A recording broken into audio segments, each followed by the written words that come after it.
Smoke, acrid and heavy, still clawed at the air when Special Agent Daniel Carter stepped out of his black SUV. The skeletal, charred remains of the church loomed, casting grotesque shadows across the otherwise quiet street. His fingers instinctively brushed over the FBI badge clipped to his belt, a cold, metallic reminder of duty, not fear. 25 years in the Bureau had etched a profound calm into his very being.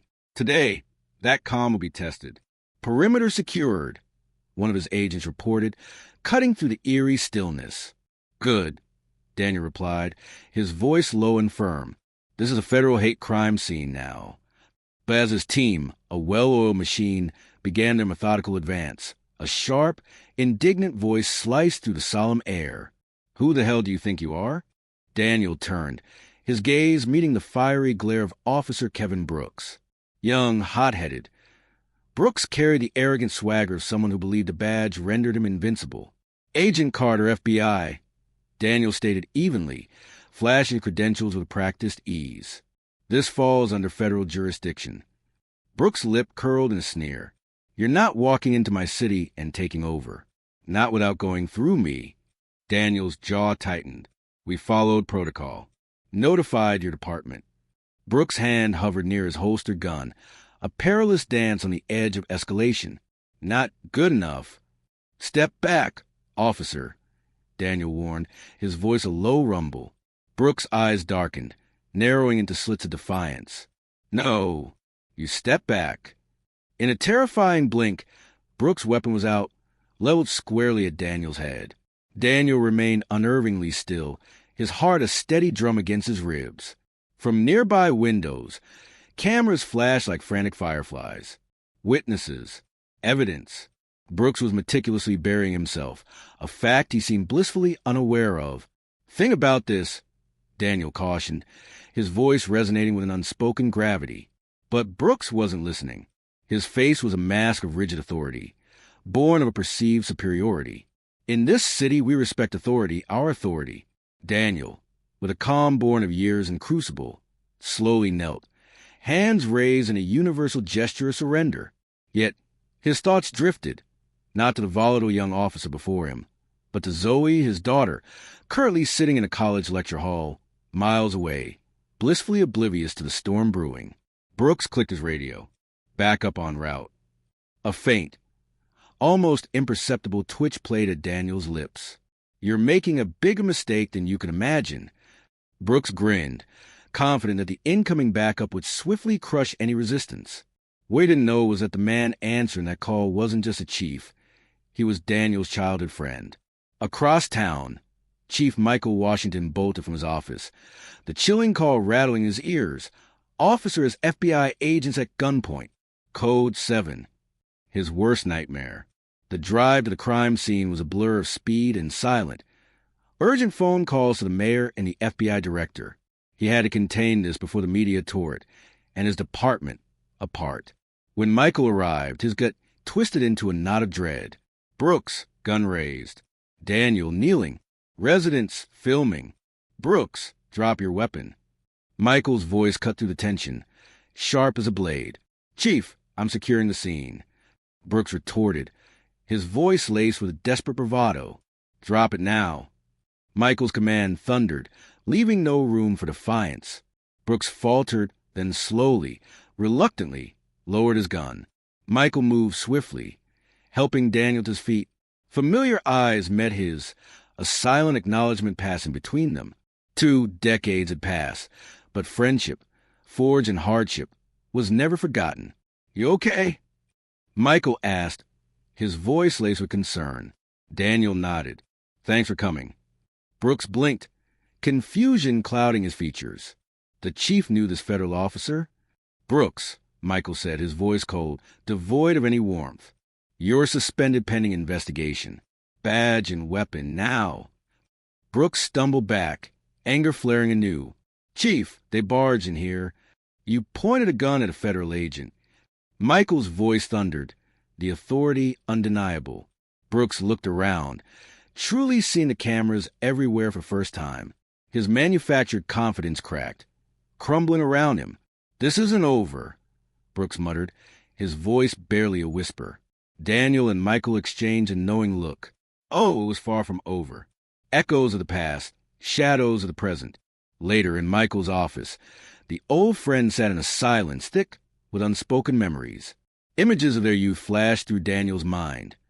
The Techwood projects, long days with empty fridges, and shared dreams of escaping their circumstances through sheer hard work. "You kept your promise," Daniel finally said, breaking the quiet. "You became chief." "You became FBI," Michael replied, leaning back, a faint melancholic smile playing on his lips. "I always figured we'd cross paths again, just not like this." Daniel's jaw clenched.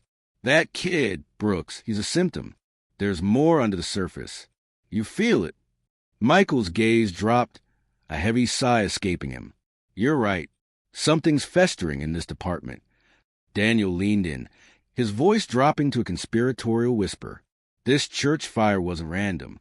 It's connected to something bigger, something local law wants to keep quiet." Michael stiffened, his eyes narrowing. "Are you saying my officers—" Daniel nodded grimly. "Some of them. Yes." Michael scrubbed a hand over his face, a weariness settling deep in his bones. "You realize if you open this up, it's war. City department. Everything could burn." Daniel's eyes hardened, reflecting the grim reality. "It's already burning, Mike. The only question is, are you standing with justice or covering it up?" Michael rose, walking to the window, staring out at the familiar skyline of the city they had both sworn to protect. Two boys had dreamed of fixing a broken system. Now, one was enforcing federal law. The other commanded local power. Both had something profound to lose. Footsteps echoed softly outside the office. An officer slipped a thick file onto Michael's desk. Photos from the church scene and a confidential tip. Michael flipped it open, and his breath caught in his throat. Daniel noticed. "What is it?" Michael didn't answer immediately. He turned the page, reading the scribbled note, chilling words that pierced the silence. "Church wasn't the first target, and it won't be the last." Daniel's voice dropped, edged with urgency. "How deep does it go?" Michael's face darkened, grim determination setting in. "Deeper than you think, and it starts from within." Daniel leaned forward, a silent challenge in his eyes. "Then let's finish what we started, together." Michael's jaw tightened, his resolve solidifying. "Are you ready for the fallout?" Daniel's answer came, without hesitation. "Always." But outside the office, another phone buzzed, a silent, unseen signal. Someone was already moving against him. And this war, so painstakingly unearthed, was only just beginning. Escalation in the eye of the storm. Daniel stood by the shattered glass of Reverend Williams' kitchen window, rereading the chilling note again. The stark black lettering, the starker truth. The threats were no longer mere intimidation. They were promises. Michael's grim expression confirmed it all. Their enemies weren't backing down. They were escalating. "They're pushing back hard," Daniel muttered, the words hanging heavy in the air. "They're cornered animals now," Michael replied, his voice equally grim. "And cornered animals are dangerous." By the next morning, Daniel had triple security around the Reverend and key witnesses. Yet, every step forward revealed more layers of rot. Shell companies, falsified reports, crooked cops. It wasn't just a few bad apples. It was an insidious network designed to bleed the community dry, profit from destruction, and silence anyone who stood in its way.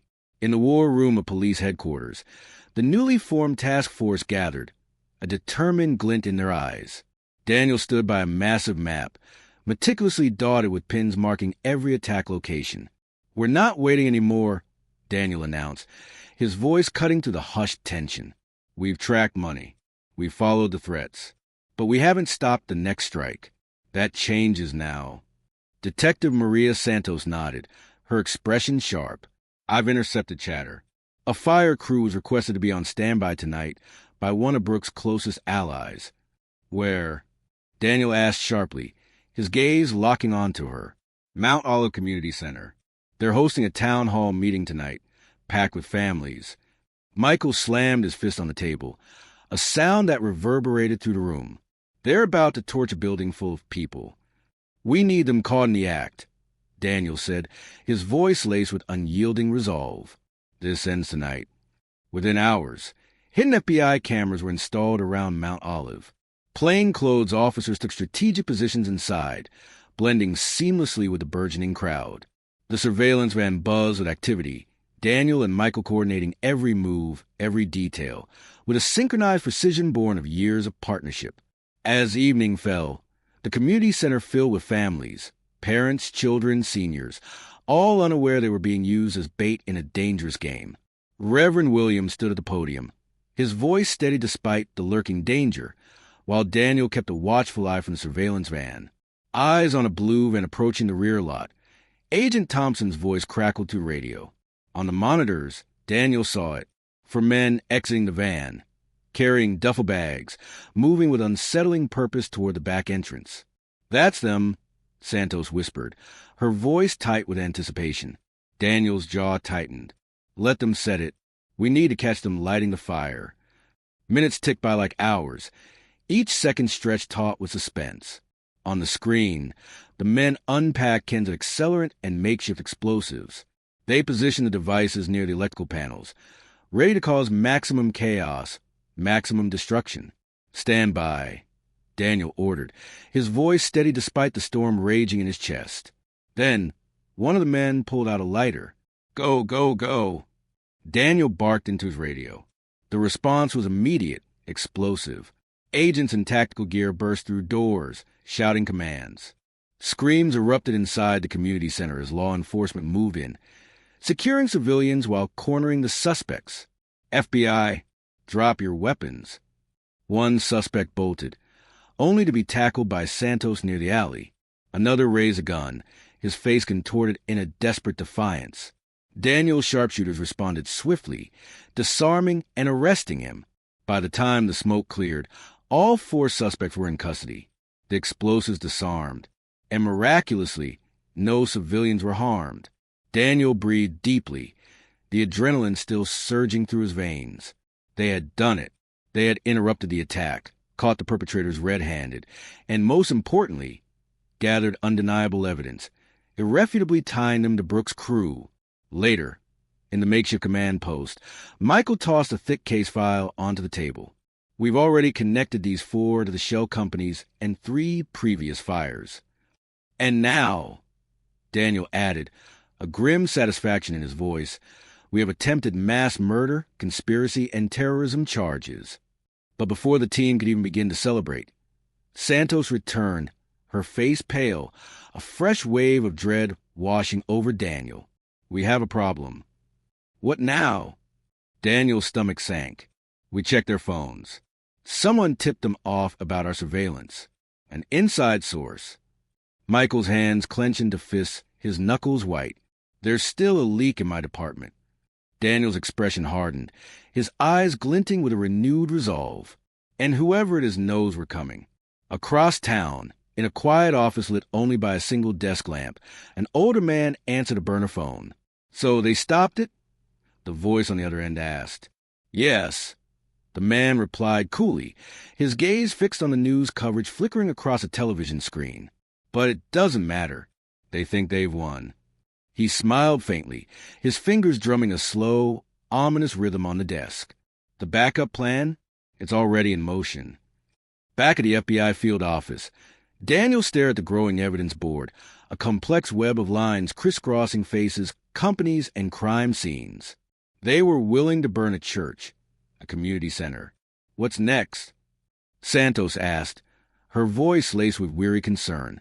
Daniel's reply was cold, devoid of emotion, the city itself. And outside, beyond the perceived safety of federal walls, an unseen enemy prepared for their next move. The war wasn't over. It had only just begun.